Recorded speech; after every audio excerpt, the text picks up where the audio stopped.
So Gavin Newsom is trying to position himself as the leader of the Trump opposition as rumors continue to grow of a potential presidential run for Newsom in 2028.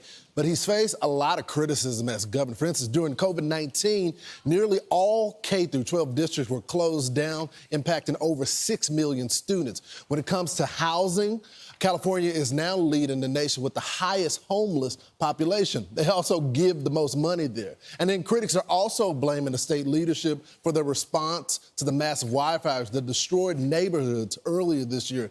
And the state is also having to answer questions about how they spend their money, like $7 billion from the taxpayer funds spent by them on the high-speed rail authority.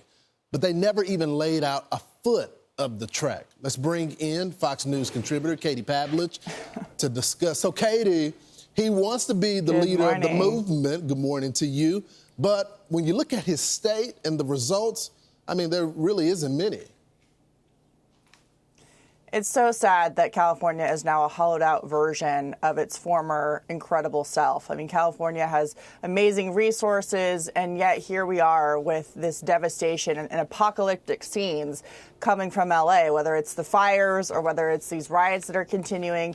Gavin Newsom has a terrible track record in his state. More people are moving out of the state than moving into it. You have the largest discrepancy between the rich and the poor in California, despite it supposedly being this leftist utopia of equality and opportunity. And yet that's why you're seeing Gavin Newsom focusing on Donald Trump rather than talking about his record. This is why you're seeing him trying to desperately rise to the top of the 2028 field, saying, of course, he's not running for president. We all know that he wants to, by going after Trump. But he apparently hasn't gotten the political memo. The country approves of what President Trump is doing by majorities. And if he were really smart, he would have taken the opportunity to say, you know what, I'm going to figure out where I can work with the president, especially when it comes to issues that the majority of Americans want on a national scale.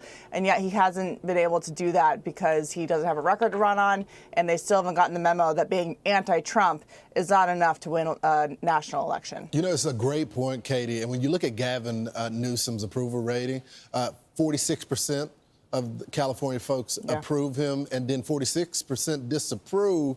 It seems like the moderate Democrats want a more cohesive message, but the radicals want Newsom to carry on, Katie. Why?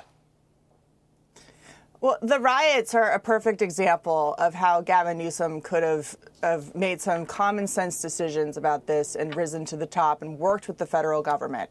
The reason why you're seeing these ICE raids being carried out in Los Angeles and elsewhere in these sanctuary cities and states is precisely that. They've been harboring these illegal criminal aliens for months, years, decades. And as a result of that, ICE has to go into neighborhoods. They have to go and do these raids rather than picking up these criminals in jails from local law enforcement that are participating with the federal government to make sure it's a seamless, easy process that's not dangerous for the illegal immigrant, dangerous for the community, and dangerous for the ICE agents. Instead, they decided to do it this way. Gavin Newsom could have said, we do not tolerate rioting.